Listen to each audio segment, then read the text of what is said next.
You're welcome to my channel once again. My name is Akinwale. I will be sharing today on conducting management system audits opening meeting.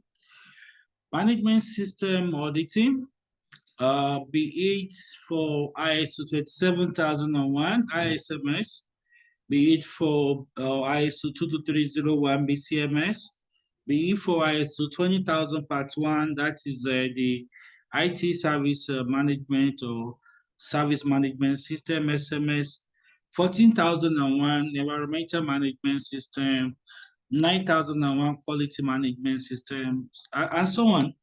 There are so many of these standards that organizations are implementing. And after the job of the implementer, you expect the auditors to be the one to assess what the implementers have done. All right. And in the course of this audit, we have what we call the stage one audit.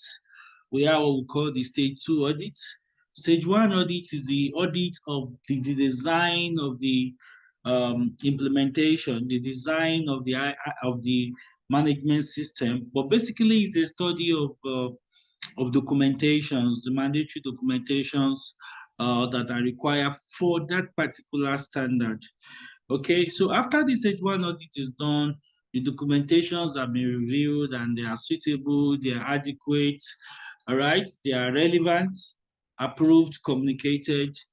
Okay, then we can now move to stage two audit, which is basically the audit of the life implementation. We want to really see what is happening in the do stage. Remember the PDCA, Plan, Do, Check, Act. All right. And so that do phase basically is concentrating on clause 8. So if you look at clause 8 of most of the standard is operation. All right. So we want to see how the SMS is working out. I want to see how the ISMS is working out. I want to see how the BCMS is working out in those organizations, depending on what you are actually auditing. All right. But for all of them, the opening meeting is relevant to all of them. All right. So especially when we are starting the stage two audit, which is the audit of the actual implementation. All right, so what is the purpose of the opening meeting? To confirm the agreement of all participants to the audit plan. So the audit plan has been prepared. So we want to confirm that the audit plan is acceptable to the audit team and to the organization that is to be audited. So it's not a matter of we were not aware, okay, we have made this particular resource available, or we have made this particular information available, or oh, the head of HR he just went on vacation, or the head of IT or the head of the system development manager won't be able to attend to you because of, so we want to be able to see that all those issues will not come up. So we should all agree, we should all be able to know that this is the audit plan, this is what we're here to do. And the auditee especially are committed to the audit plan. Okay. Um, so B also is we also want to also use that opportunity. So like I said, basically we are using the opening meeting to be able to confirm that all of us, both the auditee and the audit team, all right, we are all agreeing to the audit plan. The audit plan is agreeable to both team, and because of that, is going to work. All right. We also use the opening meeting to introduce the audit team and their roles. So the audit team leader also use the opportunity of the opening meeting, say, yeah, please meet XYZ is going to be in charge of maybe the Annex A control reviews, or meet this person, is our incident management audit specialist.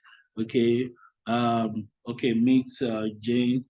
She's going to be the one in charge of review, audit of internal audit, management review, and the KPIs, the monitoring aspects. That's course 9.1, monitoring and evaluation, analysis, and the rest. So we use our opportunity to actually let the audit team can let the audit team know about the audit team members and the roles they will play in that audit.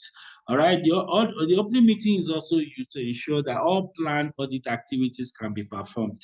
So if you are going to have issues, all right, you should tell us now. All right, if there are challenges, if we need to reschedule, all right, if we will need a workaround, okay, so we should be able to all tell us upfront. I'm saying that us being the auditors.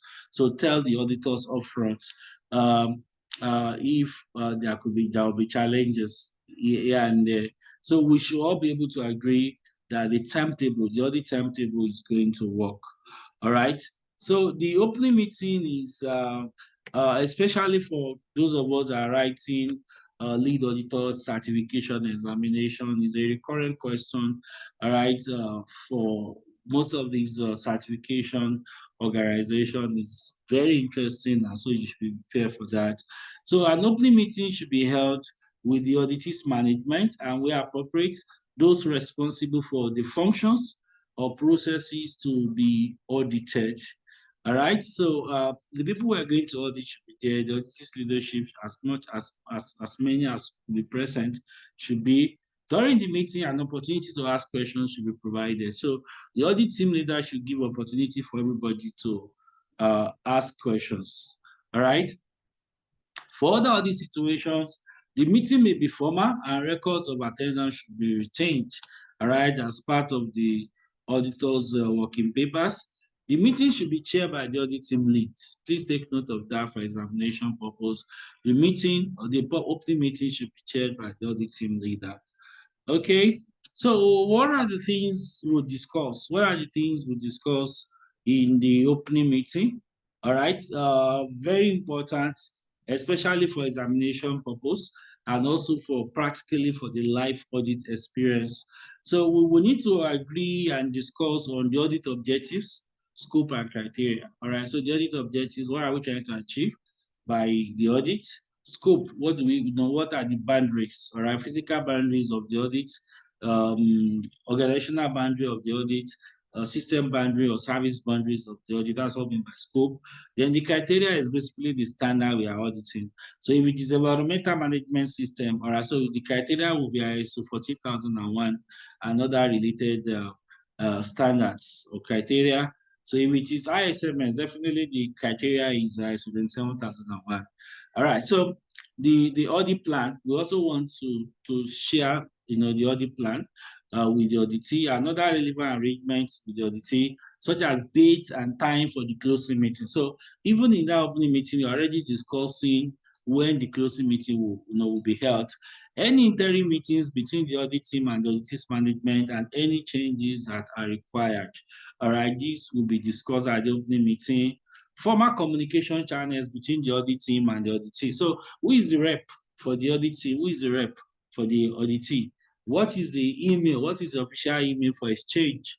All right, for communications.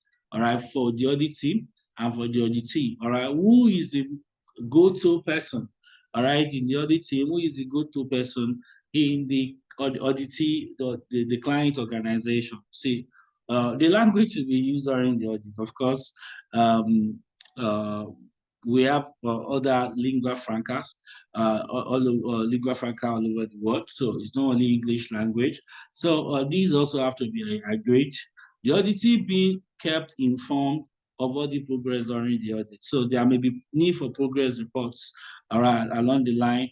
Then we also need to let them know that the availability of resources and facilities needed by the audit team, is very important.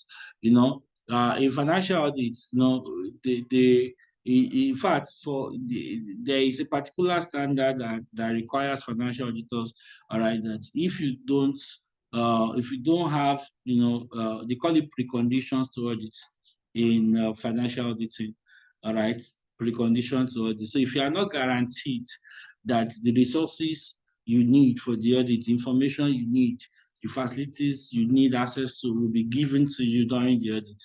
All right. The standard says to don't go for the audit. All right. So there is no need for it. That audit will not work. That's why they call it preconditions to audit. So the auditor need to reemphasize that access to resources should be granted during the opening meeting. So matter relating to the confidentiality and information security. So you also need to kind of, retreat to the auditee, one of the principles of auditing, according to ISO 19011, which is confidentiality. All right, so your information is safe with us.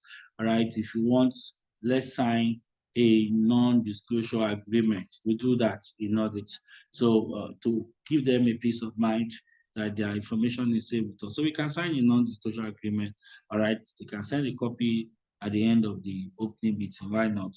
So that is also a very important discussion. All right, that we need to have during the opening meeting. Relevant access, health and safety issues.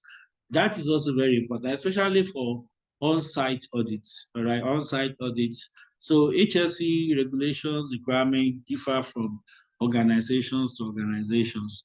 All right, so you need to be very aware as auditors. All right, so you have visitors in their environment, so they need to update you about the HSC policies. And of course, you are required ethically to follow the HSC policy of the client organization. All right, security, emergency, other arrangement for the audit team, activities on site that can impact the conduct of the audit. So that is on the side of the auditee. So there needs to be a lot of transparency during the opening meeting. All right. The presentation of information on the following items should also be considered as appropriate. Method of reporting all the findings, including criteria for grading, if any. So, of course, we have a major non-conformity, minor non-conformity, observation, opportunity for improvement.